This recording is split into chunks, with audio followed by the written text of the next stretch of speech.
Hello class 2। आज हम पढ़ेंगे अपठित गद्यांश। अपठित गद्यांश हमने पहले भी पढ़ा था। आज अपठित गद्यांश पढ़ने से पहले चलिए हम कुछ बातों को रिवाइज कर लेते हैं। बच्चों, हमें अपठित गद्यांश को कम से कम 2 बार पढ़ना चाहिए और उसका अर्थ समझना चाहिए। फिर उसके नीचे दिए हुए प्रश्नों को पढ़ना चाहिए और उनके उत्तर को अपठित गद्यांश में से खोजना चाहिए। उसके बाद बच्चों हमें उसके उत्तर संक्षिप्त और स्पष्ट लिखने चाहिए। चलिए अब हम पढ़ते हैं अपठित गद्यांश। एक कौवा था जो बहुत प्यासा था। प्यास के कारण उसका गला सूख रहा था। पानी की तलाश में वह इधर उधर भटकने लगा। उसे पीने के लिए कहीं भी पानी नहीं मिला और थक कर पेड़ पर जा बैठा। उसे पेड़ के नीचे एक घड़ा दिखाई दिया जिसे देखकर वह बहुत खुश हुआ। वह घड़े के पास गया। उसने घड़े के अंदर झांक कर देखा। घड़ा पानी से आधा भरा था। उसने घड़े के अंदर चोंच डाली, लेकिन उसकी चोंच पानी तक नहीं पहुंची। वह निराश और दुखी हो गया। कौवा सोचने लगा, अब मैं क्या करूं? पानी तो मिला, लेकिन मेरे किस काम का? मैं इसे पी नहीं सकता।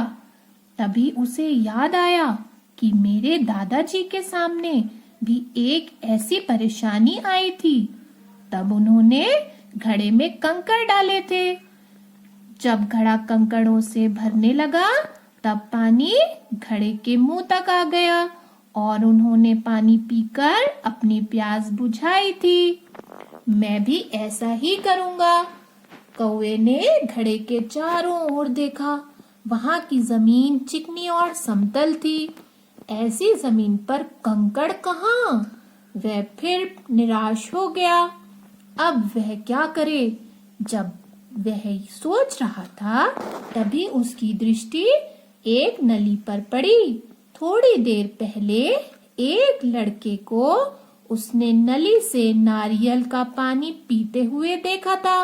बस फिर क्या था, उसने भी वह नली उठाई, अपनी चोंच से उसे दबाकर घड़े में डाला और पानी पीने लगा। चलिए बच्चों, इसको अच्छे से समझ लेते हैं। एक कौवा था जो बहुत प्यासा था। उसको बहुत प्यास लग रही थी। प्यास की वजह से उसका गला सूख रहा था। जब आप बहुत देर तक पानी नहीं पीते हैं तो आपका गला सूखने लगता है ना। आपका मन होता है कि जल्दी से हम जाके पानी पी लें।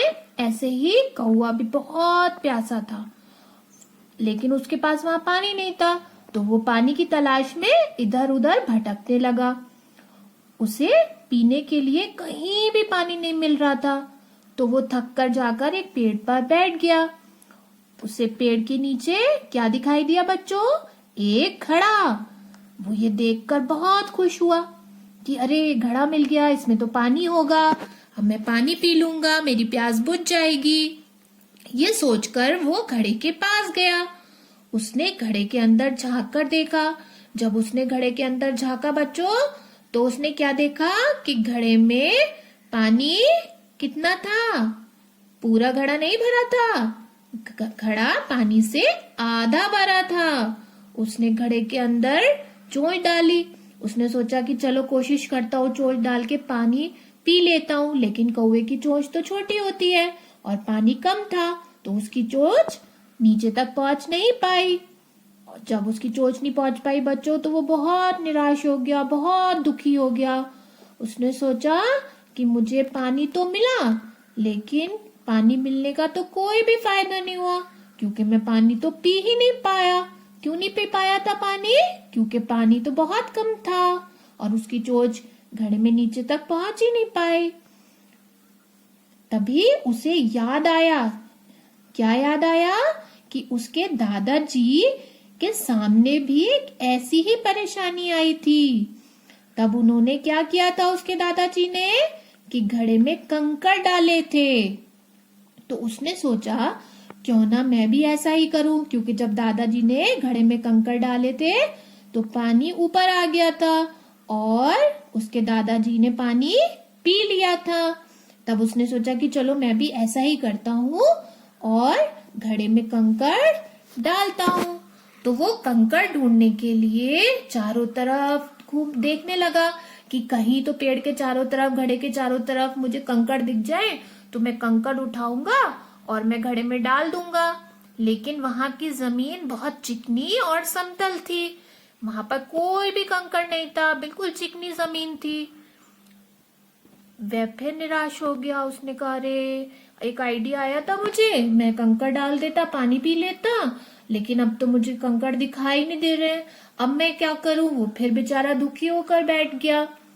जब वो यही सब बातें सोच रहा था तभी उसकी नजर एक नली पर पड़ी। नली क्या होती है बच्चों? स्ट्रॉ। स्ट्रॉ से आप भी जूस, कोल्ड ड्रिंक्स वगैरह पीते हैं ना, तो उसकी दृष्टि जो थी, नजर जो थी, वो नली पर पड़ी। थोड़ी देर पहले उसने एक लड़के को उस नली से नारियल पानी पीते हुए देखा था। एक बच्चा था वहां पर, वो नारियल पानी पी रहा था और नारियल पानी पीने के लिए उसने क्या इस्तेमाल किया? वही नली, वही स्ट्रॉ, और वो स्ट्रॉ लगा के आराम से नारियल पानी पी रहा था। बस फिर क्या था, उसकी समझ में आ गया कि मुझे भी ऐसा ही करना चाहिए। उसने अपनी चोंच से जल्दी से नली उठाई और उठाकर किसमें डाल दी? घड़े में डाल दी। और उसने घड़े में डालकर क्या किया? नली से पानी पी लिया। तो बच्चों आपने देखा कि कौवा कितना समझदार था। उसने अपनी समझदारी से पानी इतनी आसानी से पी लिया। पहले वो निराश हुआ, लेकिन फिर उसने सोचा, जब उसने नली देखी तो उसने सोचा कि जैसे वो बच्चा पानी पी रहा था ऐसे मैं भी पी सकता हूँ। तो उसने अपनी चालाकी से, समझदारी से अपनी प्यास बुझा ली। तो बच्चों अब आपको अगर मैं प्रश्न उत्तर और रिक्त स्थान दूं तो आप तो बड़ी जल्दी से आसानी से कर लेंगे ना। तो मैंने आपके लिए वर्कशीट बनाई है, मैं आपको वो वर्कशीट दिखाऊंगी और पढ़ाऊंगी भी, लेकिन आप वो घर पर अपनी मम्मी के साथ बैठकर कंप्लीट करेंगे। आप अपनी वो थिन वाली नोटबुक में जिसमें आपने और वर्कशीट्स की है ना, उसी में ये वाली भी वर्कशीट करेंगे, ठीक है। तो बच्चों प्रश्नोत्तर इस प्रकार है। कौवे का गला क्यों सूख रहा था?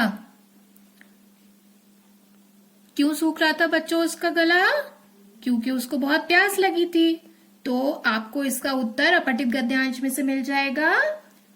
देखिए बच्चों, प्यास के कारण उसका गला सूख रहा था। यहां से यहां तक इसका आंसर आ गया। प्यास के कारण उसका गला सूख रहा था। चलिए अब दूसरा प्रश्न पढ़ते हैं। कौवे को पेड़ के नीचे क्या दिखाई दिया? क्या दिखाई दिया था उसको पेड़ के नीचे? देखिए, उसे पेड़ के नीचे एक घड़ा दिखाई दिया। उसे पेड़ के नीचे एक घड़ा दिखाई दिया। अब हम तीसरा करेंगे। घड़ा पानी से कितना भरा था? इसका आंसर देखिए, इसका उत्तर कितना भरा था? घड़ा पानी से आधा भरा था। घड़ा पानी से आधा भरा था। अब प्रश्न नंबर 4। उसने घड़े में क्या डाला? क्या डाला था बच्चों उसने घड़े में नली डाली थी। नली देखी थी ना कि बच्चा नारियल का पानी पी रहा था नली से, तो उसने घड़े में नली डाली। इस गद्यांश को एक उचित शीर्षक दो।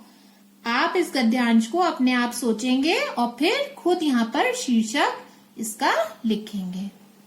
अब आइए देखते हैं रिक्त स्थान भरो। एक कौवा था जो बहुत डैश था। रिक्त स्थान में क्या आएगा बच्चों? प्यासा।